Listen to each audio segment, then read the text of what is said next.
We have seen the different types of distributive justice. As far as it is the productive justice, we know the market provides it, and we will be discussing the issue of market liberty from other two scholars. The real issue will be that I want the House to respond when the discussion is made, that how to institutionalize the 6 principles that Dr. Khan has mentioned about distributive justice in terms of inequality and in terms of reducing poverty. The issue is institutional arrangement. What is the institutional arrangement that we can achieve this distributive justice? The next paper that Dr. Fatiha is presenting is also very interesting. I would like to say, I could not see her presentation before, but I will try to see now that how distributive justice can be achieved or can be applied in the application of the law relating to poverty rights. This is a great dilemma for the Western society, that are the justice code required to see the distributive justice, or they should see the efficiency in the market. The property rights and the market liberty lead to efficiency, lead to increase in wealth. But to decide the property right, or to make a decision in the code about property rights, should the distributive justice taken into account? Should it be considered that the poor should get more interest in the decision rather than efficiency? I'd like to see what Dr. Fatiha is saying, and then we will have some points to discuss and the discussion also. Dr. Fatiha.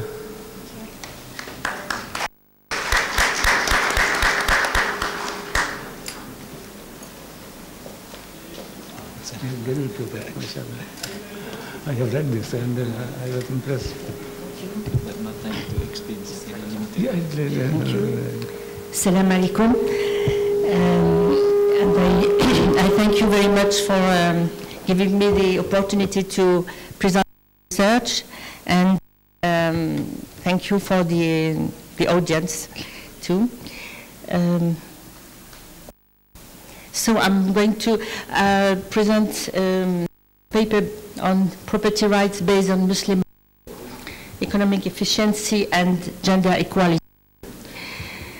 The abstract you have on the program have been cut, so you couldn't understand what I'm going to talk about, because it didn't make sense. So I'm going to explain what I'm going to talk about. The issue of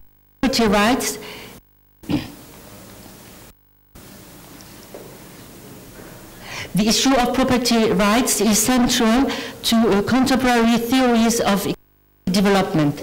The neo-institutional theory, based on both transaction costs and property right theories, studies the effect of property rights on the behavior of individual agents. Given the economic security of the West, the Western model of property rights is considered, according to these theories, as the most efficient, because the West has raised its economics. With respect to developing countries, on the contrary, it is believed that if their economies to take off, it's because their property rights are inefficient. Recent works have focused on gender inequalities in access to property in both industrialized and developing countries, and their effect on poverty and economic growth.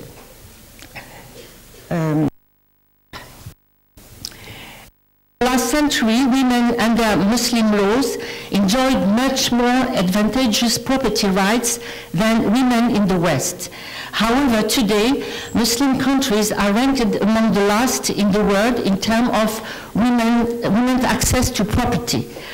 After an introduction on the importance of property rights in contemporary economic theory, this paper will return to the history of women's property rights, both in the West and in the Muslim world. The hypothesis developed in the third part of the paper will with particular reference to the Maghreb. The Maghreb is that the modernization of the law during the colonial and post-colonial periods has mainly contributed to excluding women from owning property. The conclusion gives some proposals to link the issue of women's property rights to the Islamic property right paradigm in terms of both equity and economic efficiency. I will pass on the first part because my colleague Fatma Noor yesterday presented a very did a very good presentation on this topic, so I can go rapidly with this. So most elementary economics texts make the point that a system of property rights form the basis of all market exchange, and that the allocation of property rights in society affects the efficiency of resources, allocation of resources use. More generally, assumptions of well-defined property rights underlie all theoretical and empirical research about functioning markets. The literature further assumes that when rights are not clearly defined, market failures result. The meaning of property rights is thus central to the language of economics. It is a citation of economist Colin Grossman. In fact, property rights are defined variously and inconsistently in the economic literature. Moreover, I'm quoting these authors. Moreover, the definitions offered by economists sometimes are distinctly at odds with the conventional understandings of legal scholars and the legal profession.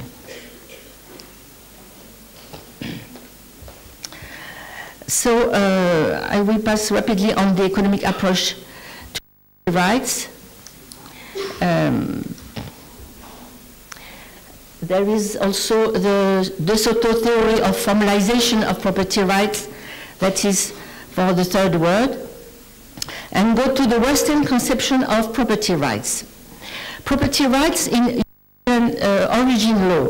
There are two major legal systems of European origin, common law and civil law, and they became hegemonic in the world, first with colonial and imperial expansion, building of the post-colonial state, and finally with globalization. This hegemony grew with the globalization. Even though they are very different, both derive mainly from Roman law. In particular, the conception of individual property rights in both systems is based on a definition derived from Roman law. Civil law is a legal system originating in Europe.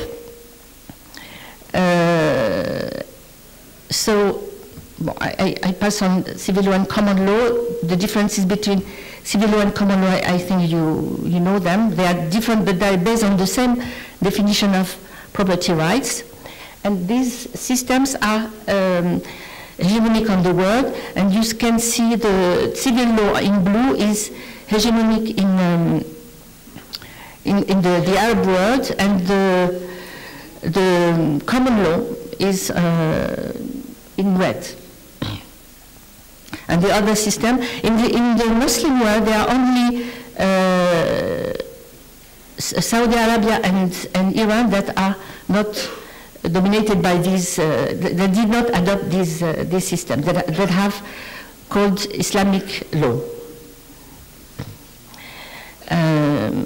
so the critics of the Western or conventional property right paradigm, there are a lot of critics.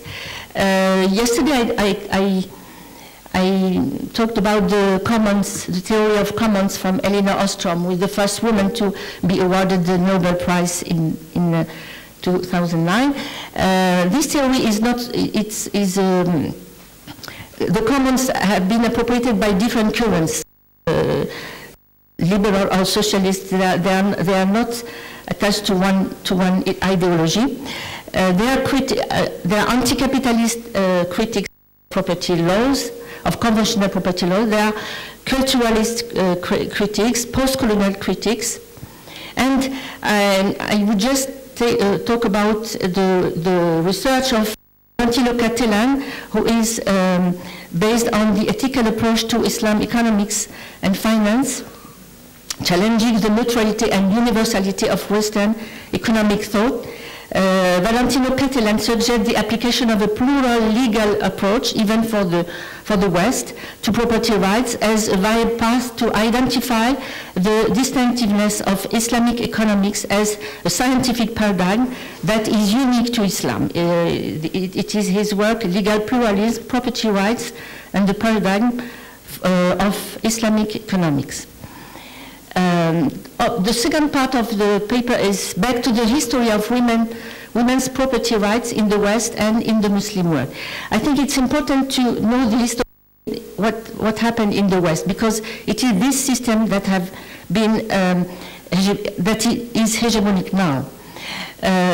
Women's property rights in the West in the 18th and 19th centuries. In England, the principle called coverture deprived the married women from any legal existence and dispossessed them of all the property, including the income from their labor, for the benefit of the husband. And it is not a law coming from the Middle Ages. This law have been done in the 18th and 19th centuries by William Blackstone, with modernized the English law. So this decline of married women's property rights reached the continent with the Napoleonic Code in 1804. And it's called Incapacity of the Married Women. So in the West, women fought to get their rights, but they didn't claim for equality with men. They claimed for equality between married women and non-married women, because the inequality was between them. And what is interesting to say that in England they had another legislation called equity courts, different from common law courts. And these equity courts, the origin of these equity courts was during the Crusaders, when the English were traveling abroad. They could not give money to the spouses because of this law. So they imported the Muslim waqf in England, and this waqf, there are a number of scholars that say that the origin of the English trust is coming from Muslim waqf. I can give you the Benedict Kohler wrote about that, and also an American historian a bit. And when they changed the law in England, they used this court, because the equity courts, it was an opportunity for women to have their own estates, so they generalized this system to and introduced it in the common law. So it's interesting to see that the Muslim waqf was the idea to change the rights in England.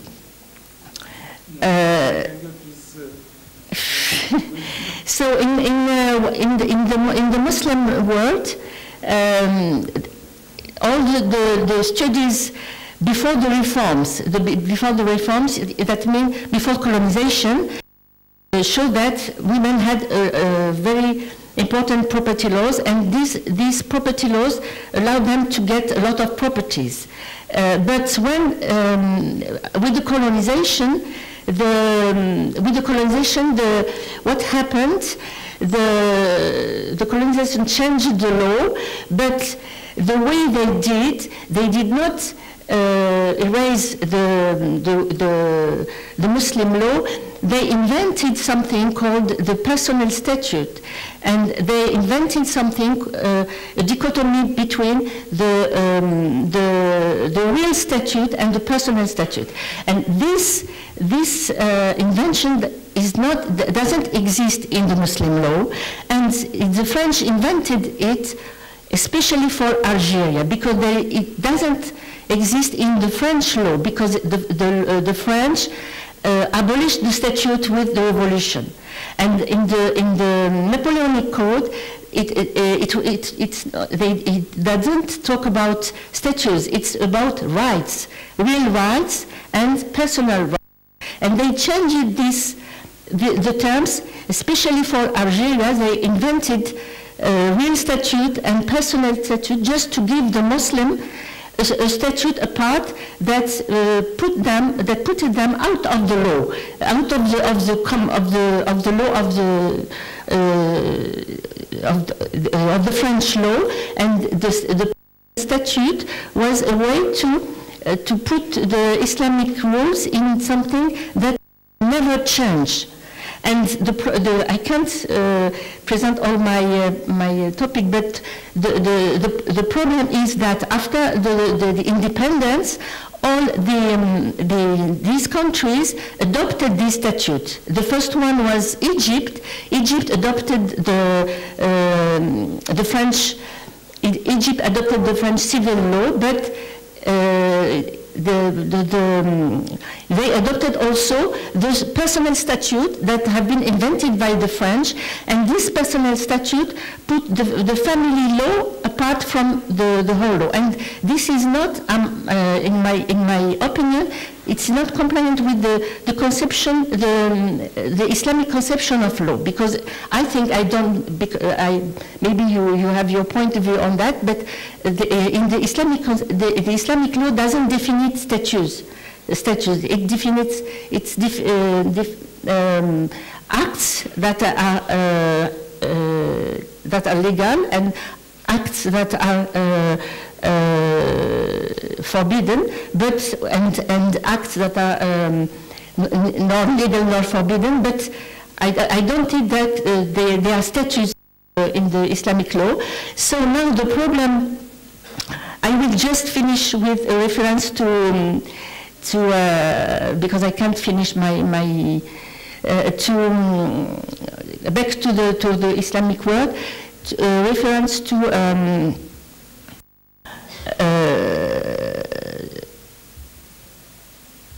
sorry.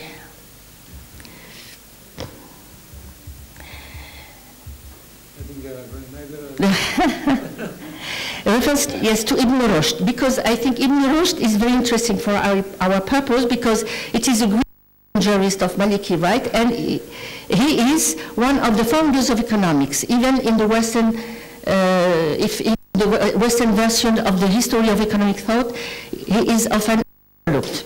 He is author of economic writings like the Book of Exchanges, and a great reader of Aristotle, and his thought largely inspired St. Thomas d'Aquinas.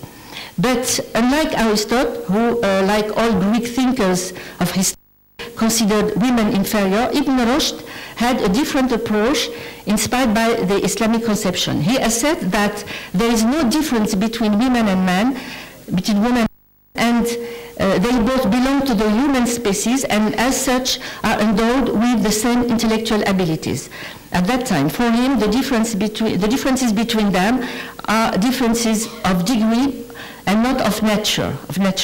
And with reference to the Islamic norm, he was very critical of the condition of women in Muslim Spain.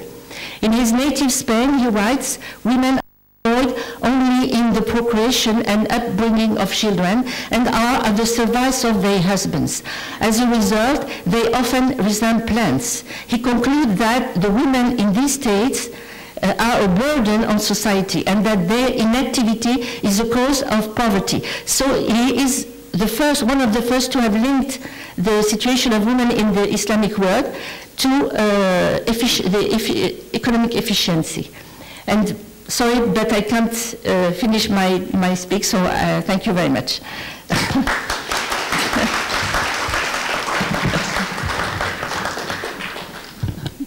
Dr. Fatiha, I'm sorry to steal your time.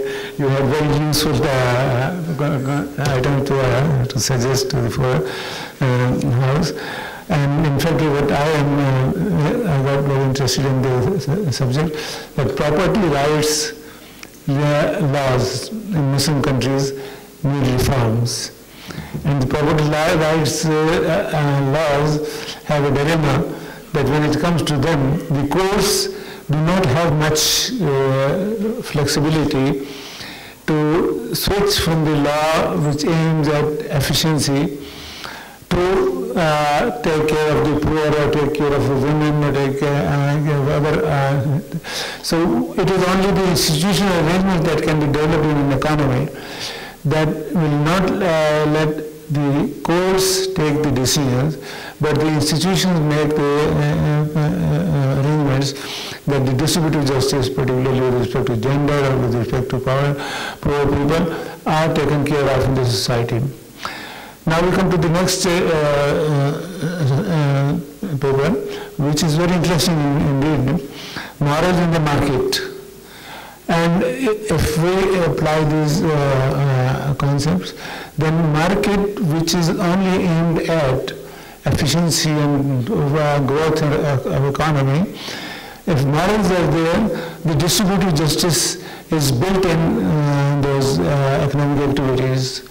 And these morals come into the market liberty, despite market liberty, through the Quran and Sunnah about the injunctions of the right of poor in the, in fact, the right of people who are outside the market in the achievements of the market. These morals are described in Quran in the form of infaq fi sabilillah and various other injunctions. And we'd like to hear from Dr. Afia about the role of moral in market. But I will request Dr. Afzal to restrict the presentation to 10 minutes if possible.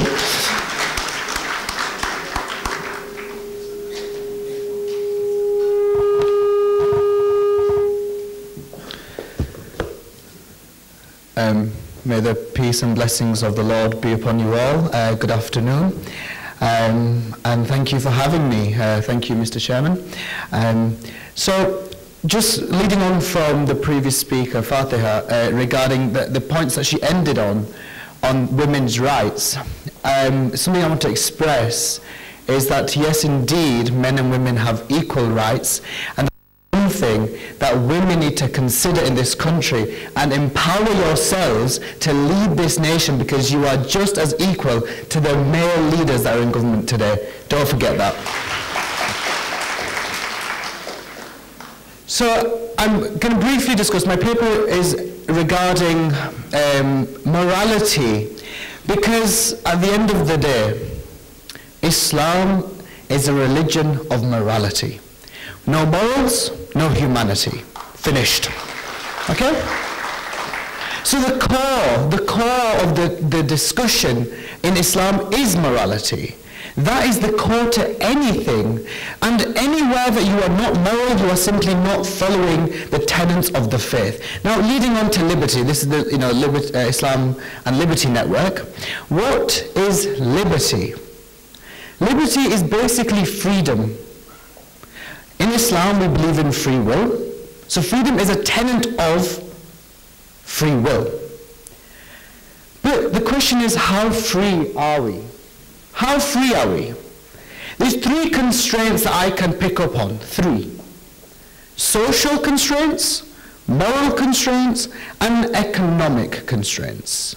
Social constraints meaning, in Pakistan we have the caste system, in India we have the caste system. If you have a certain caste, you are in a certain group. In India specifically, they still have a situation where if you are in the lower caste, you can't even speak or look at someone who is in the higher caste. That is a social constraint. That is not freedom. But freedom is an important part of humanitarianism. Secondly, morals. There are also moral constraints upon our freedom. But the good thing about moral constraints, they're not really constraints, they're not really restrictions, is morals. Because morals allow us to be free with each other. Morals allow me to talk to somebody freely, knowing where my boundaries are and knowing what is good and what is bad. And then the economic constraints. What did they say? Money makes the world go round.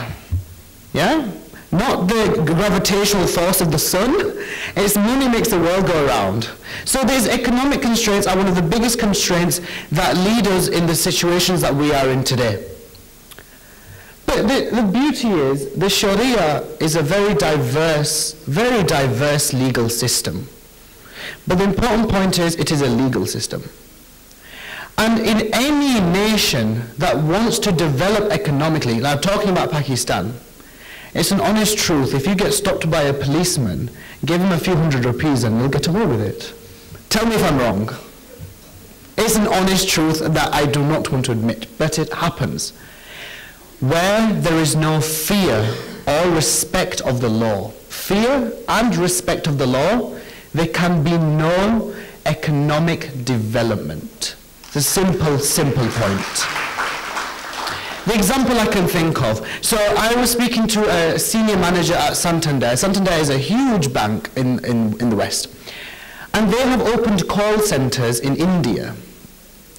The first question I asked was, why not Pakistan? And he said, well, you see, India, so we in the UK, we pay a call center worker £1,200 a month. Fair price, fair wage. In India, we pay a same person to do the same job to answer calls £200-300 a month. We are saving a lot of money. But why India? Because they have a good legal system. They have a good rigid legal system. So if anything happens, the company can go to court and have justice enable that. But we in Islam and in Pakistan, we have the Sharia, the best legal system in the world. It beats canon law. It beats ecclesiastical law. You can read my other papers regarding the Catholic law and the liturgy of the Catholic law. The Sharia is far more complex, but far more diverse, allowing for a lot more freedom and liberty than what we might think. So, wealth. Is it an instrument of liberty, of freedom, or is it an instrument of suppression? In ways, it is an instrument of suppression. It stops people. But this is where I come with the argument of open markets and free trade, of capitalism. There's been a lot of talk about the issues regarding colonialism. I am from the United Kingdom, the center of the colonial world, so I do apologize. So, socialism, capitalism, what's the difference? I believe capitalism, on the basis, is about building capital, building wealth. And you cannot have economic development without the creation of wealth. In a very basic rule, socialism is about distributing wealth so much that whatever job you may have, whatever position you may be, you all earn the same amount of money. There's no distribution of wealth there. It is human nature to grow and develop. It is human nature to advance. It is our nature to progress. Well, why do we learn to read and write? Why do we go to university? Why do we go to school? Why do we learn how to eat properly? It is our nature to develop. So naturally, capitalism is about developing yourself, about progressing. And the right to own property has been discussed many times. And it's very clear that the right to own property is a core tenet of the Islamic faith. Look at the tribes of Medina. So we know during the Hijri, when the noble prophet went to Medina, there was markets there. The Jews and the Muslims traded in the same market together. And there was no taxes. There was no taxes. No taxes is a tenet of capitalism. I was speaking at this Adam Smith Institute talk once, and there someone said tax is theft. So maybe inflation, theft or not, tax is theft, because it is your money. Who has the right to falsely take it? The best type of tax is the one that you give.